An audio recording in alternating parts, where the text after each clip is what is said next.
Hey class, this is DW speaking. I hope you had a wonderful Thanksgiving. So I'm going to be seeing you in less than a week, which is really exciting.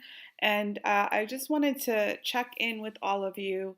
Michelle let me know that the optional task that was given to you, where you took the Turkle article and the Franzen article, a lot of you were sort of struggling with figuring out how to talk about one as being more compelling than the other.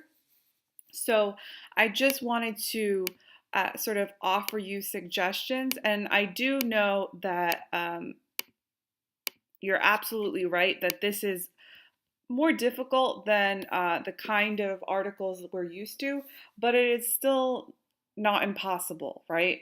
Uh, Remember, if you ever feel overwhelmed by the articles, or if you feel like the articles are confusing because Franzen is talking about Turkle, so how can Franzen technically be more compelling than Turkle?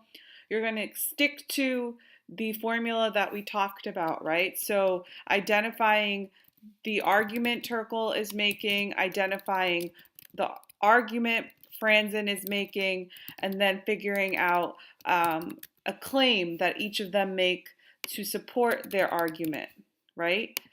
And evidence that's used to support this claim. So the struggle would be if after you've done this and you realize Turkle, her evidence is strong and Franzen uses Turkle as evidence. So how am I supposed to to say who's stronger or weaker? If that became tricky, then go back to, well, if Franzen is able to use Turkle to prove his claim, right? And if Turkle is able to use her own evidence to support her claim, whose claim is stronger? In other words, if Turkle proves her claim, is she more likely to prove to her readers of her argument than Franzen is if he proves his claim? And that's another way you can approach a tough assignment like this. But the other thing I wanted to give you is just an example. So I'll read through this out loud, and hopefully if you have questions or comments, you can type them in the YouTube comments below, or we can talk about it when we see each other on Saturday. So you'll see I'm sticking to the formula. So the first sentence, Franzen's reclaiming conversation makes a more compelling argument than Turkle's stop Googling, let's talk, because of his use of Turkle's research and his interest in how all people use technology.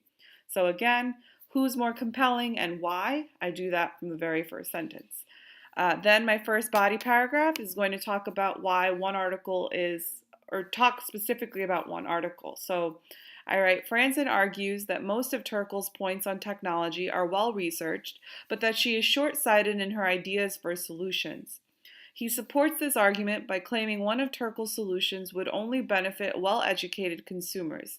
The solution Turkle proposes requires businesses to create apps and technology that support disengagement.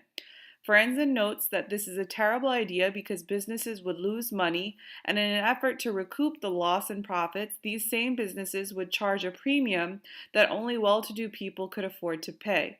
He supports his claim using Turkle's research and his own observation. So again, I'm talking about what he's arguing, a claim he makes, giving some context about the claim, right? This would be where I'm giving context about the claim. Um, and then I'm also saying how he supports this claim. Now, I give a little bit of insight as to how he supports this claim when I talk about him noting that this is a terrible idea, right? This is basically his observation. But I still want to use words like research and his own observation because that means I understand what evidence looks like. And then I go into the second paragraph. Turkle argues technology is hurting the way we communicate and that we need to reclaim our solitude and conversation. She claims technology should release us and that we should carve out spaces that are device free. She supports this claim using hypothetical what ifs. She does not provide any evidence of how a world with spaces would lead to better communication.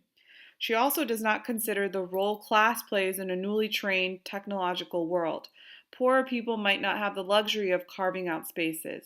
Similarly, as Franzen suggests, if technology encourages disengagement, they'll have to increase the price of the technology itself, leaving poorer people without technology altogether. So even now, first of all, this should just be lowercase.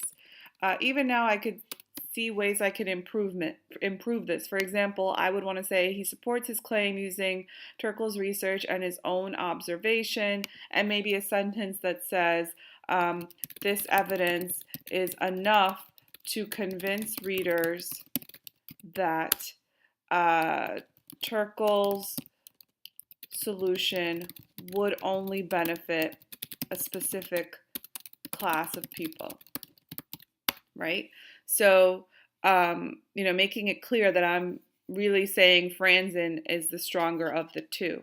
Now, this just as easily could flip, and I could say that Turkle is stronger, and that would be absolutely fine. The goal, though, is to identify the evidence, the claim, and the argument, and indicate why some evidence is stronger than others.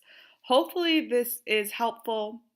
I am fully prepared for this to be absolutely still confusing, and we can talk more about this prompt next class, but I do want to let you know that next class I want to focus mostly on the reading part of the ALST.